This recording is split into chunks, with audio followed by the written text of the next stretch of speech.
Good morning and welcome to Enterprise Friday on Enterprise Television. My name is Kende Bodirin. And I am Henry Igubike. All right, starting up with our newspaper, and right after that, we'll dive into our main conversation for the day.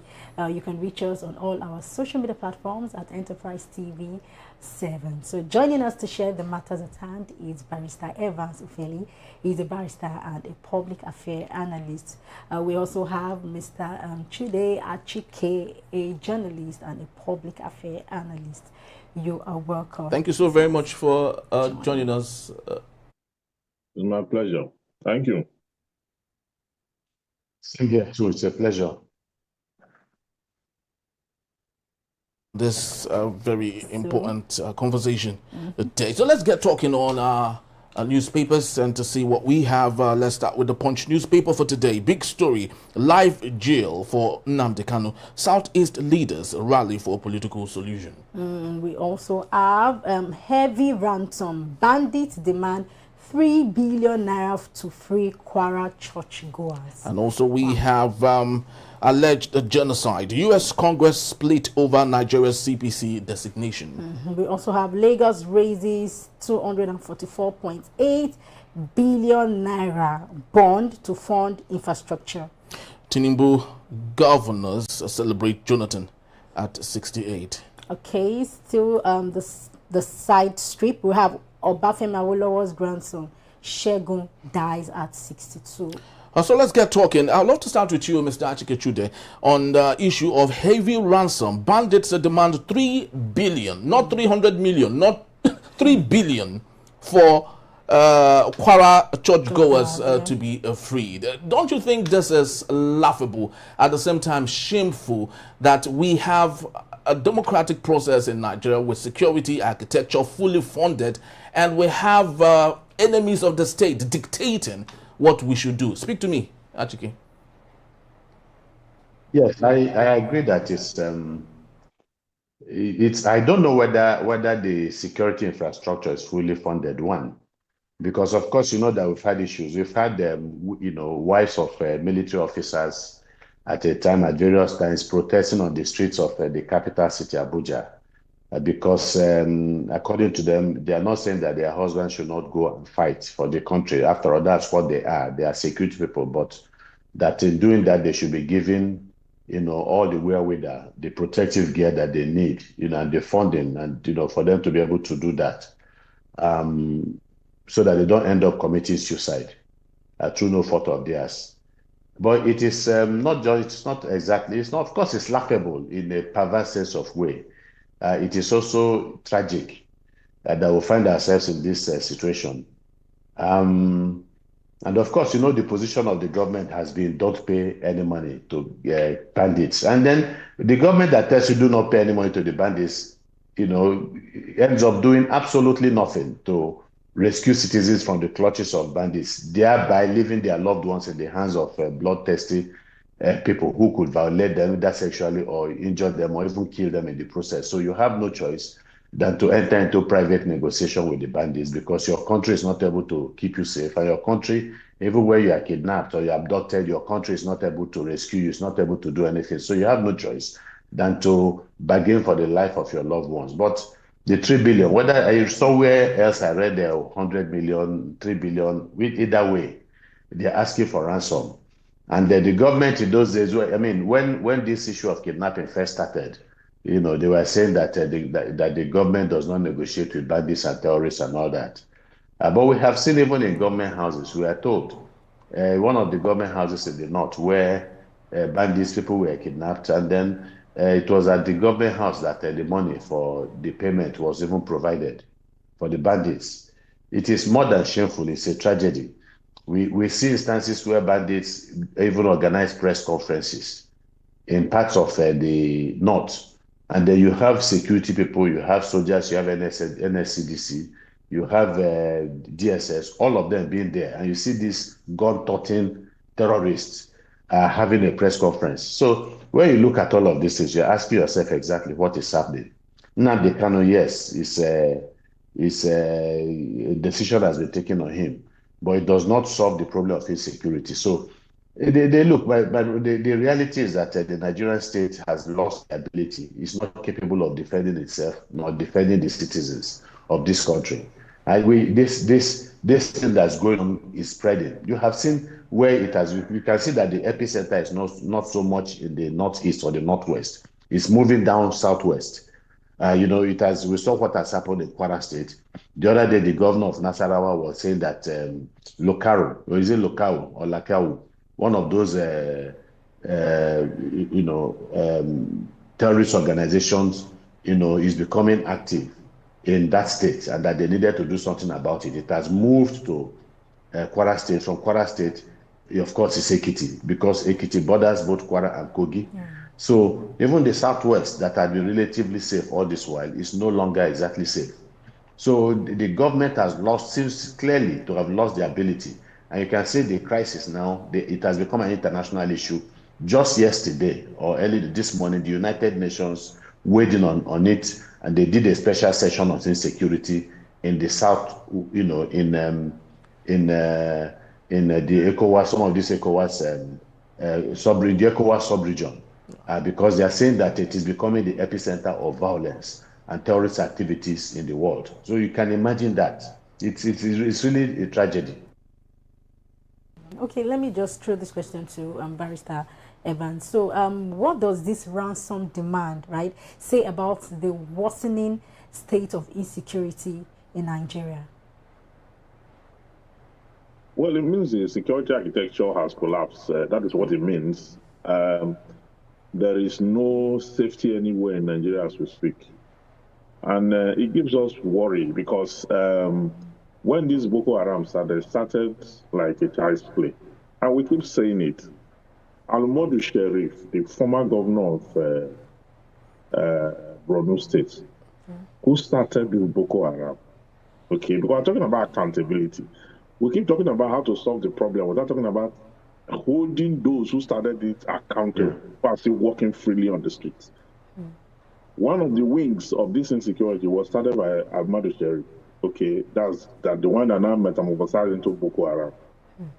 One other wing of this was started in 2014-2015 by El-Rufai, the late Buhari, former president of Nigeria, and their cohorts, who went to bring this bandit into the country from Mali, from Chad, from Niger, and the rest of that. Empowered them with assaulted rifles, with finance and national income, taxpayers' money, okay, to fight Jonathan if Jonathan failed to relinquish power. For an election that have not been conducted, election was contested. Surprisingly, Jonathan relinquished power to Buhari, even called Buhari before INEC announced results. You remember then when during Buhari's speech, he said he was surprised that Jonathan had to yield power. And immediately they took over power. They came out hurriedly to tell us that the bandits, the people that are killing people, the bandits all over the country are not from Nigeria. They came out to tell us. They told us the truth that they are not from Nigeria. And truly they are not from Nigeria. But what they did not tell us, is that they are the ones who went to bring them. Now, El-Rufai came out and said he has paid them 100 million to stop attacking. And the rest of that. El-Rufai is working freely in Nigeria today. Al-Modu Sharif is working freely. There was a time he was arrested in Cameroon. And the rest of that. They are working freely. We have not held them accountable. And then we are saying we're trying to solve. Which problem are you solving? Which problem are you solving? The people who brought this thing are working freely. And in the same manner, these same persons, including the current president, Tinubu, and his courts, all went to America during Obama's time to report Jonathan and Nigeria that insurgency has taken over the country and that the country is not able to move forward and that Jonathan is incompetent and the rest of that. The same case they took to the U.S., that is what the U.S. just revisited a month ago. The U.S. only revisited that issue. And the U.S. is now saying that this is the same issue you brought to us. Right now, the insecurity you talk about then has quadrupled. What we have now is a total case of chaos. And now they are saying, it's not Christian genocide, it's not that genocide, it's not this, it's not a genocide. Doesn't matter what it is, whether it's Muslim genocide or Christian genocide. What is going on is that people are being killed on a daily basis. Okay? And nothing seems to be, the government is doing nothing about it. Okay, so this insecurity issue has worsened. In this one, they're asking for 100 million per head. That's what cumulated to 30 billion, 300 billion, whatever it is. 3 billion. They're asking for 100 billion per head. Look at the people who were kidnapped. Do they look like people who can afford that money? Can that state even afford that money? Okay? So when you allow these kind of things to grow, when it becomes a Frankenstein, and you allow those who brought him in to work freely, and then you now claim that you are trying to solve the problem. Okay? Go to the north, you see how they are negotiating with bandits. And a court is sitting over a citizen on the allegations of making expressions that became a terrorist act. Okay, so we are not serious at all. We are not serious. This is 3 a.m. in Canada now as I speak to you. I can open my window. You will see there's no day, there's no night in Canada, in Ontario, Toronto, where I am now. Okay?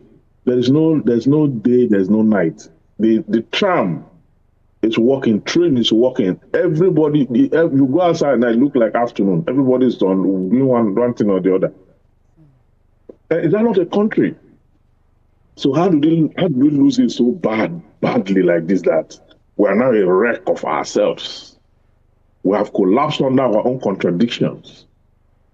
This is very painful, to say the least. I pray for that country. I pray for that country. Nigerians in diaspora cannot sleep. Nigerians here in diaspora cannot sleep. Nobody is sleeping here. Nobody is sleeping, because if you go to bed in the next 1 minute, before you wake up, they will tell you that they have killed 300 in one place. I can imagine.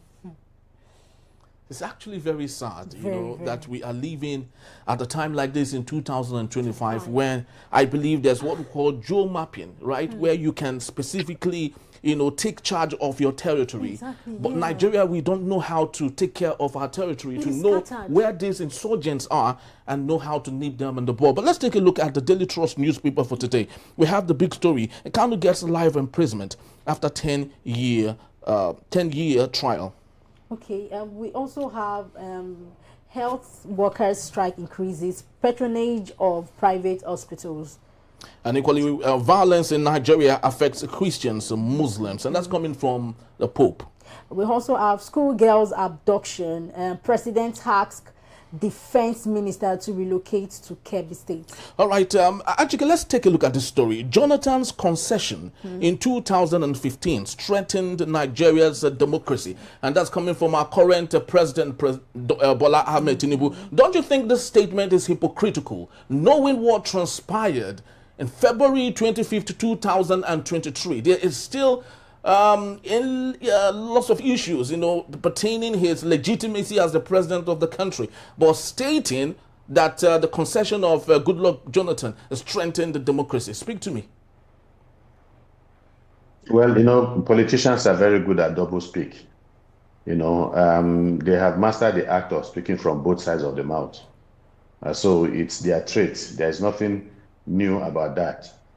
If you talk about hypocrisy, APC as a government, as a party, is an embodiment of hypocrisy, because there is virtually nothing that they accuse the PDP and Jonathan of doing that they have not done perhaps many times over. It's easy because they have benefited from the decision that Jonathan made, that the blood of a Nigerian, is not worth any presidential ambition, any political ambition. That is a statement that people will remember for a very, very long time. And he did not just say it, he demonstrated it, because he now went ahead and gave up power. Perhaps he had already known that the APC had imported mercenaries into the country to make Nigeria ungovernable. and to create, an atmosphere of chaos and anarchy. But he just left the seat to the chagrin of his top, members of the PDP, because he showed truly that he's a man of peace.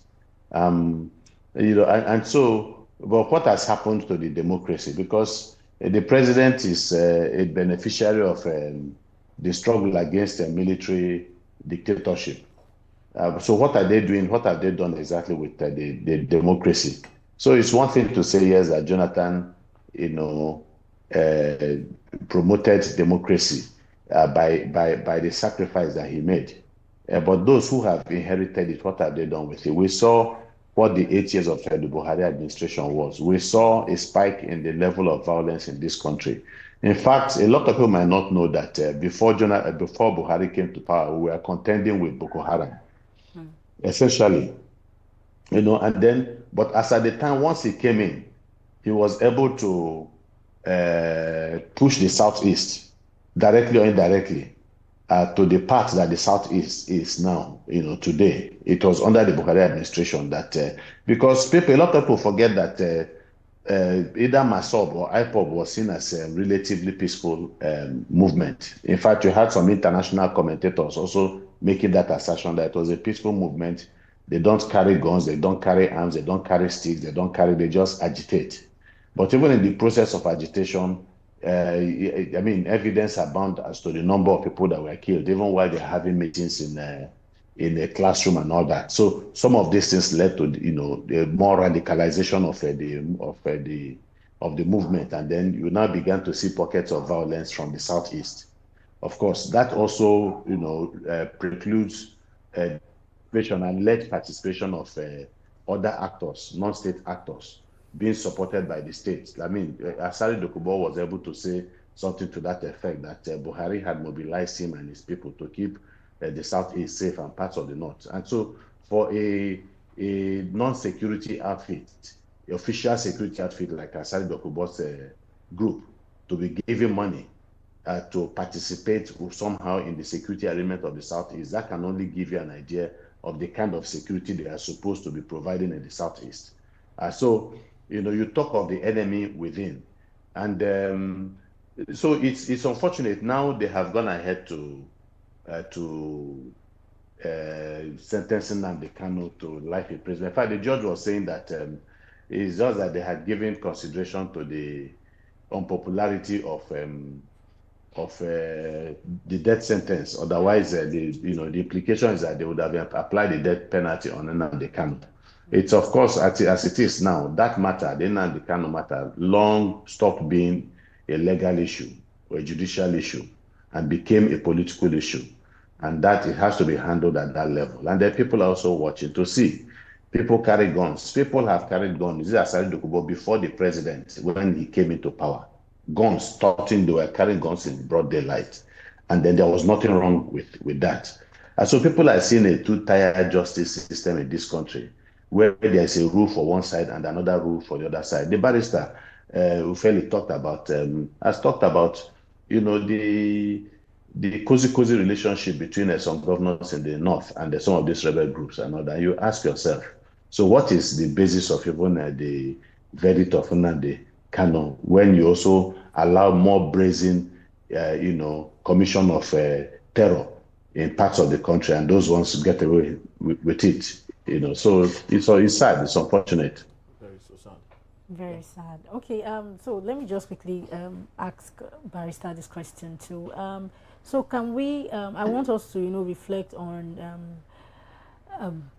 Jonathan's president, that's past president Jonathan's governance. So can we say that why is the 2015 concession still referred today? And although I have two questions here, and what lessons can current politicians learn from 2015? Well, Jonathan did a very wonderful job at that time, even though it was not appreciated. A lot of people interpreted it as a weakness, because a friend of mine told me that if he were the one, what he would have done was when Urubebe started shouting at Jega. That was when, if he were the president, he would have set in then and cancelled that election. But Jonathan had a reason to cancel the election because of what transpired. He had a reason to do something extraordinary, but he didn't do that. He said that the blood of any Nigeria does not worth his political career or something like that. Okay, he won't stay back and allow his ambition as a politician to cause the death of Nigerians, and that was remarkable. He lost the election gallantly and pulled out. Incumbency pulling out in that manner. It has never happened in Nigeria up until that time. Okay, and that was supposed to be a learning curve for the politicians. But the Nigerian politician never learns anything. What the Nigerian politician is interested is power, not lessons. Okay? How to get power at all costs, and to make sure that if they are not able to get it, they scatter everything.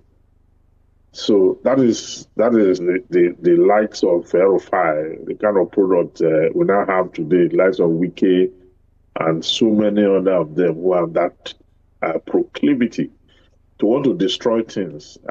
At every point, things don't go their way. You understand? Today we have Erufai shouting to the high heavens, condemning this government because things didn't go his way. He forgets that, or he forgot that he was part of those who built the blocks for the destruction of this country, and to what is happening now. Okay, by joining forces with his cohort to go bring bandits into the country. And why is it that anytime we discuss this issue, we don't go there? We don't go there. Everybody is scared to go there. That is where the problem lies. Okay, our politicians are not learning anything at all. Okay, imagine if Buhari had built on the electoral reform of Jonathan, because Jonathan, instituted an electoral reform that eventually took him out. The reform he created, was a reform that took him out. Okay, so it should be about Nigeria. If Buhari had built on it in 2019, Buhari was a beneficiary of the reform of Jonathan in 2019, lowered the bar. Then in 2023, Tinubu came in and destroyed the bar, a technical glitch, okay, and destroyed everything. So we have to build, if you're talking about electoral reform now, we have to start from scratch, because that election was a sham. That election was a sham. Apart from the 1993 Buhari Abiola election, the one that Abiola won, which is today is referred to as the freest and fairest, the next election that came close to it was the 2015 election, okay, which was a byproduct of reform that Jonathan put in place. But today, what we don't even have, this coming election. Look at Anambra. Did you see what happened in Anambra? Solodo was buying vote from 20,000 naira. When he bought vote to a point that now discovered that this thing is over, he started paying 10,000 naira. And then there were a huge number of local government left. They started giving 1,000 naira and gala. 1,000 naira gala and cook. That was the benchmark. That was the suffrage. If you get 1,000 naira, one gala and one cook, you are good to go. That's what happened. So are we building that electoral? See, forget about Yamopito. Yamopito, as far as I'm concerned, does not even know what is going on. He was my lecturer at the University of Jos, taught me the law of evidence. But Nigerian politics is deeper than the law of evidence. It's deeper than anything you can think of. Okay, so he was just there as a watchman. Why the election Anambra was not an election, was buying and selling. And that's what took place there. Okay? So you see that our politicians have not learned anything. How are they going to learn? Are they interested in the country? No. They're not interested in the country. What they're interested in is power and the money that comes with it. And that's why the United States government is saying, we're going to clamp down on them. We're going to freeze their assets, their accounts, and the rest of that, and deal with them one after the other. And that's exactly what they should do. You know, they say they are going to come in now. It looks like the American government is reneging on that because they know that's going to cost them a lot. Apart from what it's going to cost us internally, it's going to cost the U.S. a lot too.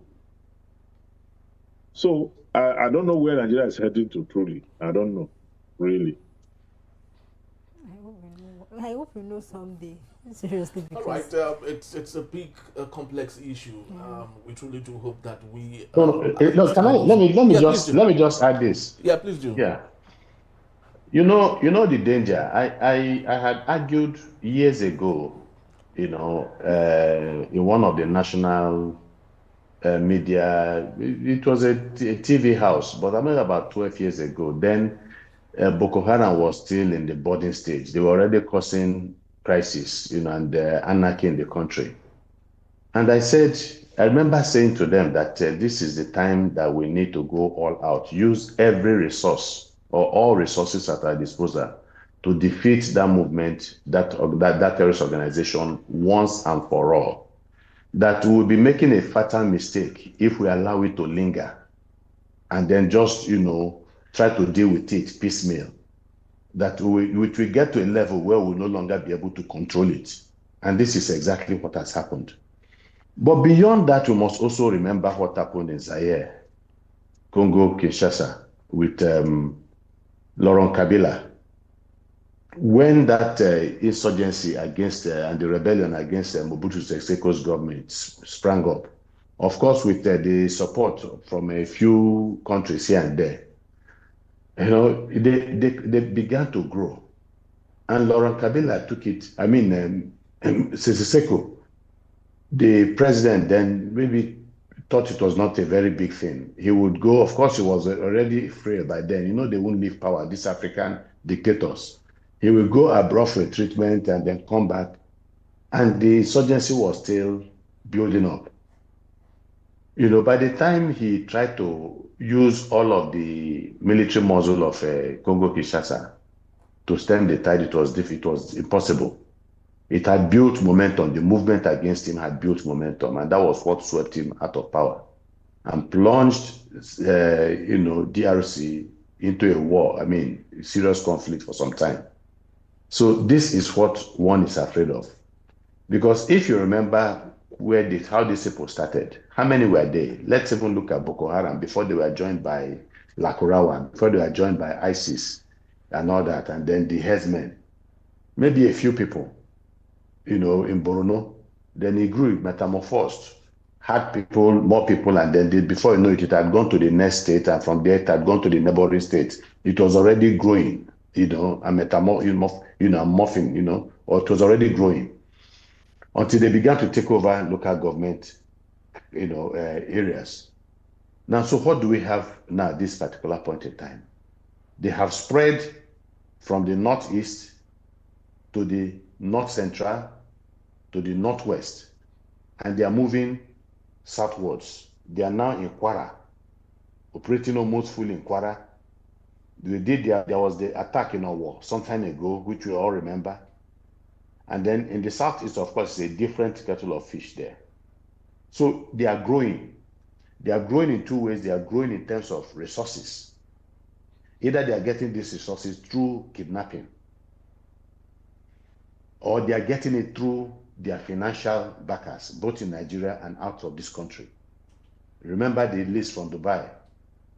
Nothing has been done. People are still talking about it. So they have international backers. They have local backers.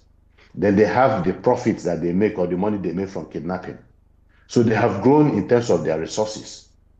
But they are also growing in physical strength in terms of recruitment, because many more people have joined them.